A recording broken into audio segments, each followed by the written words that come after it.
Would you look at that? Disney is actually capable of producing a good Spider-Man cartoon. Hello everyone, this is Darion GNB here, and today we're going to be taking a look at your friendly neighborhood Spider-Man.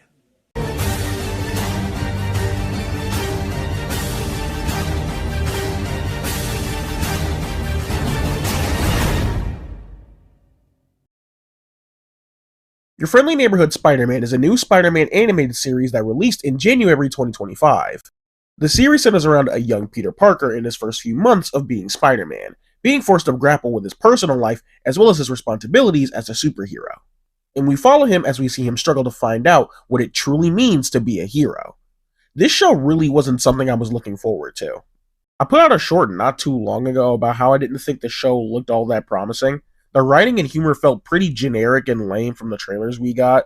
Disney's track record with Spidey cartoons, on top of the very minimal marketing, didn't get me all that excited either. It really felt like they weren't too confident in the project, and topped with a not too great looking animation style that didn't look all that appealing. I really just thought it was going to be another blunder of a Spidey cartoon under Disney's belt, but it released, all 10 episodes are out now, and did the show end up proving me wrong? Or you're going to have to watch the video to find out, and yeah, I'm going to ignore my intro for the sake of being vague. Firstly, to address the elephant in the room, the animation and art style. The art style and animation were the two things I was most put off by, the more we saw of the show before it released. I would have very much preferred a 2D look, like with the illustrations we got a few years back.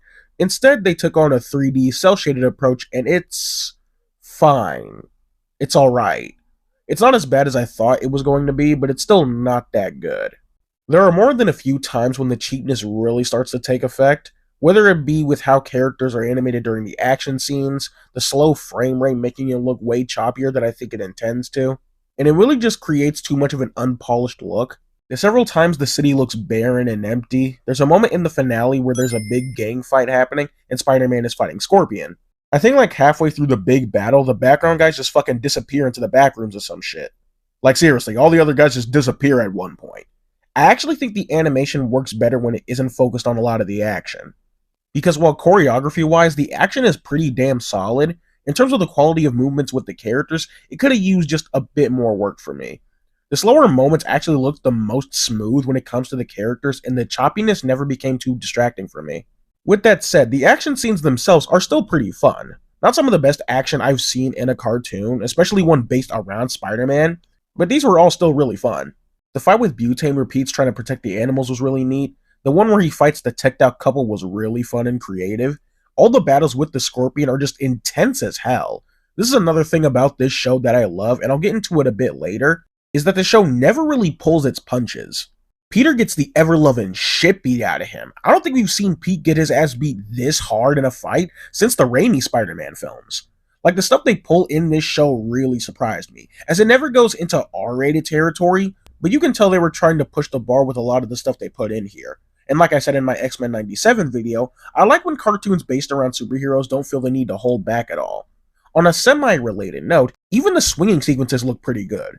This is something the MCU Spidey flicks have kinda lacked. Really good and dynamic swinging sequences, and this show is filled with them. On top of that, despite the animation kinda being so-so for me, I think aesthetically the show still looks pretty good. In trying to evoke a comic book style with the cel shading, I think it works really well. Especially when they utilize characters and scenes being shown through comic book panels, it looks really damn good. But like I mentioned in some of my other videos, I can forgive subpar or mediocre animation if the story is good, and I'd say the story of Your Friendly Neighborhood Spider-Man is pretty damn solid. The crux of the narrative enjoyment comes from kinda knowing that this is basically a what-if show about how differently MCU Peter's story would be had things been slightly different. And I often find myself going back and forth on how enjoyable this show would be if you hadn't watched any of the previous MCU entries. Because a decent amount of the plot hinges on knowing a bit of the stuff that went on in Civil War, with the Sokovia Accords and whatnot, start bringing in Peter into the fight and their whole relationship.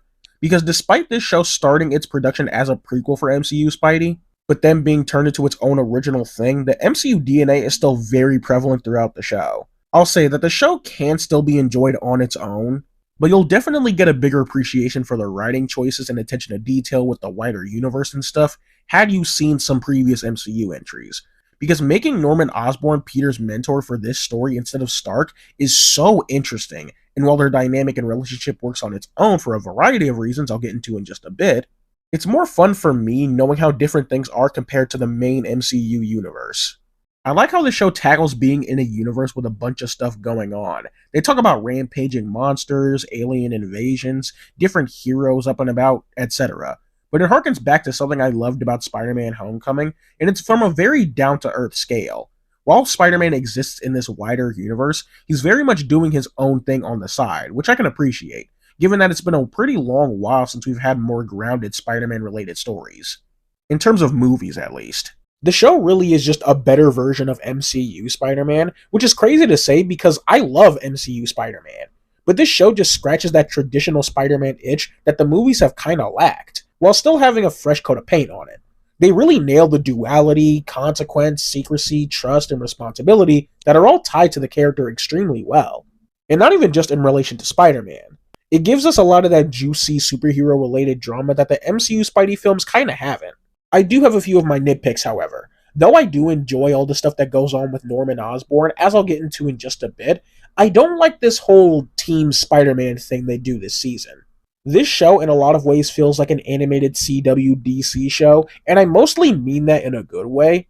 This, however, is the one thing that kind of irks me because in a show that cleverly works around the things some would consider flaws of the MCU Spidey flicks, having a team in Spider-Man's ear with a bunch of folks that know his secret and helping him out behind the scenes feels like a pretty big outlier. Not something that's bad per se, but something that's a little distracting and feels a little too CW Flash-esque, you know? And I'm only bringing this up because based on the last few moments of the show, it seems they're going to be doubling down on it in the following seasons. Another thing I was kind of iffy on leading up to the show was the usage of the multiple Spidey suits. I think they did a decent job with it. I find it neat how they utilize the different Spider-Slinger outfits as different suits Norman wanted Peter to try out. But the biggest one that stood out to me was the Future Foundation suit. This one confused me considering the lack of any kind of Fantastic Four in this universe. But it made more sense within the context of the story. Given how Norman wants Peter to be the foundation for a new generation of heroes, it makes sense the writers would have something like this be the suit Norman makes. It's a small thing, but I thought it was kind of cool. Anyway, the whole narrative utilizes these themes I mentioned a bit ago through the different characters as well. This Spider-Man show has done something that the last two have failed to do, and it's made me care about Peter's friends just as much, if not more, than Peter himself. The character writing in this show is just really stellar, as we haven't had a cast of characters this interesting since Spectacular Spider-Man. Peter himself I thought was pretty good. I made a short after the 2-episode premiere, and in that, I made a statement about how I thought they weren't afraid to make Peter a bit more of an asshole, and not just be squeaky clean, good old boy Peter Parker. I was a bit ahead of myself when making that assumption, as he very much is the good old boy Peter Parker that recent interpretations have been obsessed with, but he's still pretty good, I'd say. He's really just a well-meaning kid who wants to do right by the people in his neighborhood. He has that nerdy, dorky Peter energy that's to be expected. They play up the awkwardness just a wee bit, but nothing that ever feels like it's going too overboard, to where he's unbearably cringy like some of the past cartoons we've gotten. Remains active in the abandoned structure. Wait, don't change it! So far, the standout Why? has captured It's just the news, dude. I just, really like fire? Love watching it, burn. Oh, is that so, Peter? Well, in about, 7 or 8 years' time, why don't you pop over by LA for a little bit? I'm sure you'll love what you find over there, you sick fuck. I like how down-to-earth some of the conflicts are that Peter finds himself coming across. Like that shoplifter in episode 1 that stole from that pizza restaurant. She was just down on her luck and was desperate for a turnaround. Peter sees this and allows her to make a change for the better. This is some good shit, and I'm glad the show tackled it the way that they did. I love how Peter's story throughout the season cultivates in him pondering on whether he was meant to be Spider-Man. Because in the show, it's basically this weird time loop thing with Doctor Strange and a symbiote creature coming through a portal, leading to a spider falling through, which then bites Peter. And the end reveals that through him becoming Spider-Man and Norman getting his blood, that set of events wraps back around and allows the cycle for Peter to become Spider-Man to continue. I believe that things that are supposed to happen always find a way to happen. Sometimes they really, really hurt. It's okay. Because those things put us on a path to becoming who we're meant to be, and this is who I'm meant to be. Now this is where I kind of have to get into some more nitpicky territory with this whole spider bite thing. I think for the sake of this story it works fine, but it really bothers me that the spider presumably only works because it had Peter's blood. It kind of takes away from the themes of Spider-Man and is not really something I'm a big fan of. Again, I think for the sake of the story of this show, It works fine, but it's still really not something I'm fond of. Anyway, that was a pretty cute scene where he deduces that whatever's meant to happen, whether good or bad, will find its way to happen in the end, and he faces the future with a degree of uncertainty, but still trudges forward anyway. It's nothing extravagant, but I just found it nice after all the hardship and uncertainty within himself he faced throughout the season. I again have a few more nitpicks when it comes to Peter, but it mainly has to do with the show's treatment and acknowledgement of Uncle Ben. This show already has more of my respect for being upfront about Ben from the get-go. I understood why they wanted to keep it vague in Spider-Man Homecoming, because everybody already knows about the Uncle Ben story, but Far From Home and No Way Home kept pussyfooting around him in relation to MCU Peter, to the point where you even question if he even exists in that universe. But here, they mention him off rip, which I like. But they also made the decision to where Ben dies before Peter gets bit by the spider. I at first thought it'd be a thing where even if Ben died before Pete got bit, it'd at least be a thing where he takes on the teachings he acquired throughout the years and apply that to his responsibilities as Spider-Man. And I was kinda right, as there are several instances where he kinda nears that responsibility mantra, but it never directly feels like something that was due to Ben's involvement. And I bring this up because without Peter feeling that guilt, that responsibility of Ben's death as a part of his origin, it makes a small part of his character a little less interesting to me. Like, why did Peter decide to become a hero in this story? Because he's just a nice guy? I guess that could work, but it ain't really as interesting to me. There's a bit more to get into with Peter's story, but I'd have to go into Norman Osborn. So much of what makes Peter's story interesting is his relationship with Norman, as you see how, while seemingly well-meaning he is, kind of starts to feed the wrong kind of principles into Peter's head. You don't run from power, you embrace it. Take it from me. With great power comes great respect. And it's neat to see Peter kind of fight against that sort of thing, and I can't wait to see more of it. Norman in general I found really interesting this season. He plays a mentor figure-like role for Peter who, like I mentioned just a bit ago, seems well-meaning, but by the end he starts to let his true colors shine with his griminess, greed, and pettiness starting to shine through. And I hope they keep this kind of momentum going for the future seasons. If this version of Norman were to become Green Goblin, I hope they don't do the split personality thing like the Raimi films or the 90s animated series did. I want this Norman to secretly just be a psychotic maniac whenever he puts on the Goblin fit. Lonnie Lincoln was a really nice surprise. Never did I think that a version of Tombstone would have been a great co-lead for a Spidey show, or dare I say for him to have a more interesting story than Peter. With Lonnie, we see the effects that gang violence and affiliations can have on the youth. We have a guy who has everything going for him. Good at school, could possibly have a career in football and whatnot, but for the sake of protecting his young brother, gets roped into the 110th Street gang. A lifestyle he's clearly not cut out for, but is slowly warped into believing they have his best interests at heart. This was for me the most engaging aspect of the season because it all just felt so real. If you know the character's comic book history, you can already see the road he's going down coming, but even then, it doesn't make it any less tragic, as you're just hoping he doesn't dig himself deeper into this lifestyle. Quick sidebar, but the funniest thing about this season to me is easily all the stuff that has to do with the gang war. Lonnie Lincoln's subplot focuses on a war between the 110th Street Gang and the Scorpions, led by Matt Gargan. And in the season, we have these big gang brawls, but the funniest thing about them is that not one nigga here decides to pull out a gun. Like, you mean to tell me in this ongoing gang war that has people throwing down in the middle of the street, not one person thought to blow a nigga's brains out? Look, I know it's a kid's show, but that didn't stop Spidey or a bunch of other random dudes to get stabbed to hell by Scorpion, so what gives? It's easily the most unrealistic aspect of this season, strangely enough, and that's why I find it funny. Anyway, the friendship between Peter and Lonnie formed this season was also pretty sweet. It's a shame that after the first few episodes, the show kinda didn't focus on it at all, but it does cultivate in a pretty sweet team-up in the end between Tombstone and Spider-Man against Scorpion. If there's another nitpick I have with it though, and I promise you this is like the most minor one in this video, they kinda do that thing where they take a villain character who you know will become a villain, and they're BFFs with the main character, and they just kinda make him a bit too nice. And they do that to make the downfall feel more tragic, but I can never not find it distracting that they're trying a bit too hard to make me like the guy. The other minor characters were pretty good too. Peter's friend Nika was pretty sweet. I found her chemistry with Peter to be pretty fun as she has this dry and sarcastic wit to her.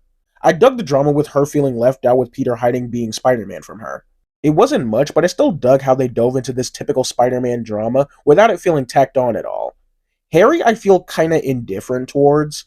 He's written with a sense of ineptitude where his rich lifestyle results in him struggling to understand normal people's basic shit. Hey, what kind of caviar is this? It's so sweet and chewy. They're raisins, dude. Oh, for real? I've never had them. They're bomb. But he's still a well-meaning guy who just wants to help his friends out, and is all around pretty sweet. Not enough is done with his character just yet for me to love him like some of the others. I think he's just fine, though. I love the friendship he and Nico formed, and it displayed a decent bit of growth between the two. With her learning to look beyond the surface level, and him getting the chance to actually grow a meaningful connection with someone that doesn't involve his fame. All the villains are really fun.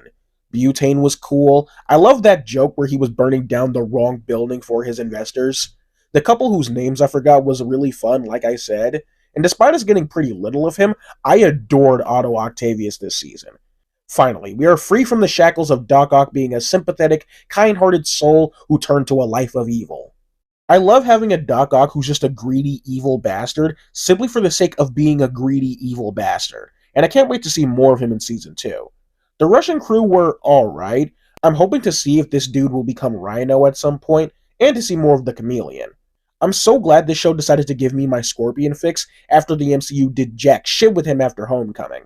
And I absolutely love how they made him formidable and intimidating as hell. Even the cameo characters like Daredevil, Iron Man, Doctor Strange, etc. were also pretty fun. The voice cast is absolutely stellar this season. Hudson Thames did a pretty decent job with Peter. We're not going to talk about all the BS he was spewing the day before the show premiered, though. Okay, I lied. We're going to talk about it. I love how he expressed worry about the show being woke and whatnot, which is weird because going off of the trailers alone, this show is about as woke as it gets. Characters are routinely gender-bent and race-swapped. Peter's best friend in the show is a bisexual woman. And the very first episode shows Lonnie Lincoln getting racially profiled, not once, but twice, in the span of like 30 seconds. So was the nigga high when he saw all this shit, or was he just dumb? Anyway, yeah, Hudson was fine as Peter. I do think he's being held back a bit by being stuck doing a younger, almost Tom Holland impression for the voice, as his performance voice-wise doesn't feel all that distinct. But performance-wise, as a whole, I think he's pretty solid. Shout out to Roger Craig Smith for like the 7 or 8 characters he voiced this season. Coleman Domingo was outstanding as Norman Osborn, really sold the compassionate yet sketchy and malevolent side very well. Marvel, you have written a check that you need to cash. If you have Norman Osborn in the MCU and he's not played by Coleman Domingo, I'll be very upset. Eugene Bird was great as Lonnie Lincoln, Kerry Walgren was great as Aunt May, and Zeno Robinson and Grace Song were both really good as Nico and Harry. Charlie Cox as Daredevil, Mick Wingard as Iron Man, Hugh Dancy as Otto, all just really good performances all around. So, did your friendly neighborhood Spider-Man prove me wrong? Yes it did. This show was such a fresh and much-needed take on Spider-Man that brings the character back to a grounded level, gives us all that juicy and delectable drama that the MCU films didn't bother to adapt, does a great job with telling a story in a larger universe and making good with the template the MCU formed, whilst also staying true to what makes Spider-Man interesting. It gives us a really fun and interesting cast of characters that are just as fun and enjoyable as Spider-Man himself. Has an amazing voice cast while being slightly held back by the very hit-or-miss animation. But when the story contents are this good, it's really easy not to care. I as well have a few of my nitpicks with Spider-Man operating with a team, the whole Destiny spider bite being a thing I'm not too fond of, and the weird utilization of Uncle Ben, etc. But like I said, nothing about all that stuff took away from the show as a whole. You can tell the folks behind it put a great amount of love into this. Overall, your friendly neighborhood Spider-Man was pretty damn good, and I'm looking forward to seeing more of what this show has to offer. So, with all that said, if you agree or disagree with anything I've said in this video, let me know right down there in the comments below. Also, be sure to like and subscribe. This has been Darion GNB, and take care.